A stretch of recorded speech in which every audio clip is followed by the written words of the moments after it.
Hey, be honest with me. Have you ever been fitted for a brand new running shoe, gone into the store and they've taken off your shoes, had a look at the shape of your feet? Are they flat, neutral, high arched, and recommended a shoe to you based on what it is that they've seen? Maybe they've even one-upped you and put you in a pair of shoes and put you on a treadmill and said, hey, we've got the perfect shoe for you. What if we found out that this was a big fat myth and in fact not helpful in helping you select the perfect shoe for your running at all?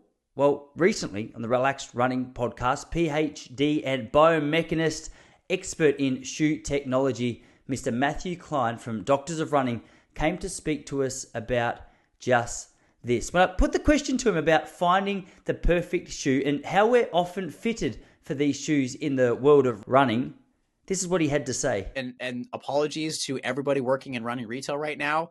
If somebody puts you up on the treadmill and looks at your running biomechanics, that's not a valid or reliable way to predict what running shoe is going to work for you. You need to go, what type of shoe do I want? What am I going to use it for? Get some options and then get your feet in them.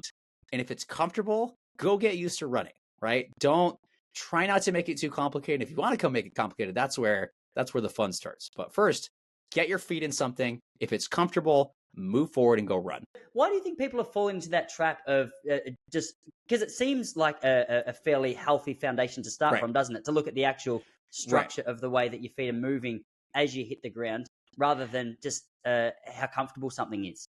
So it makes, and I say this as a biomechanist, somebody who's finishing up a PhD in biomechanics, it makes complete sense to do that. However, if you look at the evidence, that starts to get diluted really quick. First of all, again, I worked in running retail for years. You are not going to have the appropriate training to visually understand what somebody's biomechanics are doing, because what you see at the foot isn't just occurring at the foot. It's a result, and it's also influencing what's happening at the knee, the hip, and the spine. Somebody who works in running retail is not going to have the training to appropriately diagnose what's going on. It's also not legal, at least in the United States. It's not legal for them to do that, and they certainly don't have the training. The same thing's done here. But what we found is things get so complicated. There's so many variables that if you look at somebody's pronation and supination, unless they have a history of pronation-related injuries, that's not a valid way to fit somebody's shoes, right? So actually putting somebody that pronates that's never had an injury history of that stuff in a stability shoe isn't valid. And we actually know that. So the evidence has shown, pronation isn't a demonic word. It describes emotion. It's a combination of inversion, dorsiflexion, and abduction at the foot. It's just a biomechanical term. It's not a pathology.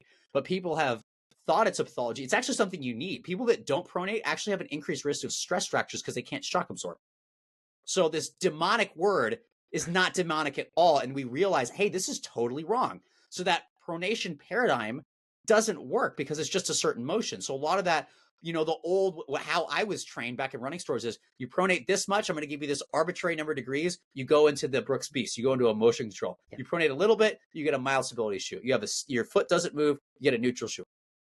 It's more complicated than that. And unfortunately, that type of biomechanical model doesn't work. We've tested it. We've tested it a lot. And unfortunately, it doesn't work. And the other thing is you can actually it's not saying that stability shoes don't work, but you can have lots of people where their foot's going to move a lot in the shoe and you can't see it. Honestly, he's only just scratching the surface here. So if you want to check out the whole episode, I've linked the whole episode below for you to check out. But I mean, don't panic, because some of you might have just gone out and bought new shoes. Some of you might have been thinking, no, this is the only way that I can actually reduce injury. Good news is, despite the fact that we may have been misled in and around how to find the perfect running shoe for each and every running situation that we find ourselves in, there is a way that we can use our shoes that's going to effectively help us reduce our likelihood of injury if we do this effectively. In fact, he spoke for a couple of minutes on this very subject. One of the few things that we know decreases injury risk in runners is strength training and having a shoe rotation. Now, it doesn't mean you have 40 shoes, but being able to cycle through a couple of them actually has been found to decrease your injury risk. The theory is that because you're exposing your body to a couple different ways these forces are coming into your body, it's essentially like cross training. So you kind of cycle through, different tissues get loaded, so not one gets overloaded all the time. Now, there's certain people who they just want the same shoe all the time.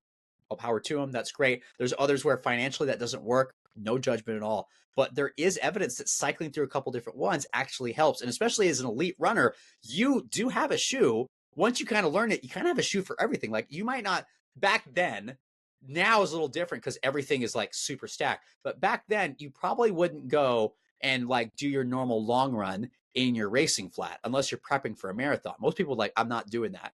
Right now, you can do that because the racing flats have as much, if not more, cushioning than everything else. So it's a totally different ballgame. But back then, you had your cushion long run shoe. You had your kind of standard like daily mile shoe. You had maybe a lightweight trainer for workouts if you weren't really ready to put on your flats. And then you had your flat, super minimal flat for race day, right? That made sense because as an elite runner, you have a tool for the job, and that's what shoes are. They're tools. So if you have that much variety of your training, having a rotation kind of makes sense if you can afford it. If you're just the person that, I just do my one run all the time, that's fine. But there is evidence, you actually mentioned this, that shoes can actually last longer if you have more than one pair. And I always thought that was just the shoe companies, like just trying to sell more stuff. And I was like, oh, you guys are full of it. But no, there is actual evidence that the foams, so there's this stuff called resiliency, meaning when you land on it, when you compress a foam, it bounces back a certain amount, right? So compression, bounce back. So how much that bounces back decreases over time as you load it more and more. The more you wear that shoe, like if this is why we tell people do not walk all day and stand all day in your running shoes because you will actually compress this stuff faster. If you have another shoe to go on and off with, they will actually last longer, where the foam has more of a chance to recover. And so then if you wear something else, like it gives it more time. How much, some of the new foams, we have no idea how much they recover and things like that because we just don't have we're so behind on the evidence.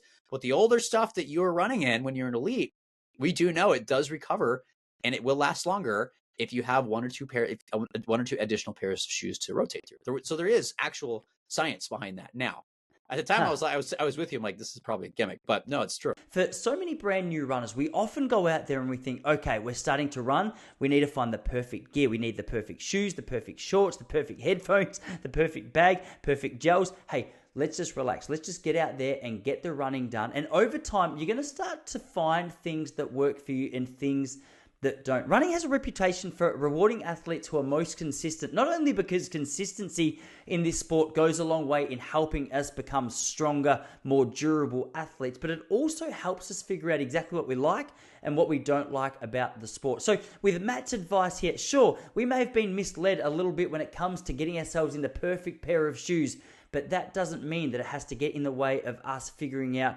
what the best pair of shoes for us is. It might not just be as much of a recommendation as what we'd believed, as much as it is just finding something that feels good for us. So regardless of where you're at in your running journey, encourage you to keep getting out there, keep putting in the work, keep putting in the time, because running is going to reward that hard work. If you need any more specific advice on your own training, regardless of what level of fitness you're at, what sport you're at, triathlon, running, or some other running-based sport, hit the link to the website in the description below. And in the meantime, if you want some more help improving another area of your running performance, check out this video.